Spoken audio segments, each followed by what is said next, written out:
Astara Gənclər Evi ilə başlayırıq. Astara.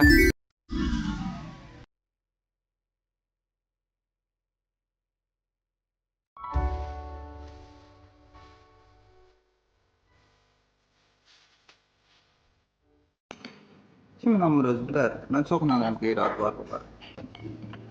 Boş şeyler diyeceksin kardeşim. Hiç kimde görmeyip, görmemişik de ama inanırım. Elmir, bir dəfə başıma gələcək, onu deyəcəm mən sənə, narahat olma. Güldürme sen canım abi. Bəlkə qalxaq, saat da gec oldu artıq. Bence de gec değil. Sabah da işte olacağız.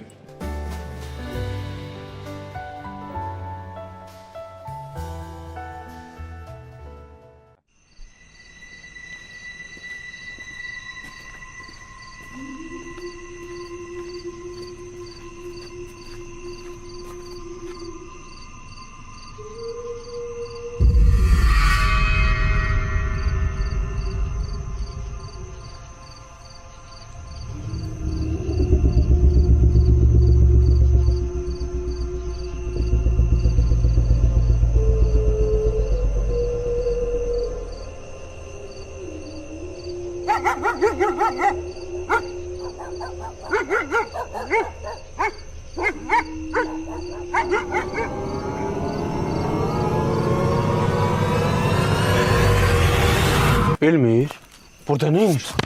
Varsan sen. Ha, Varam, üzüvü qıxdı, öldüm ki mən.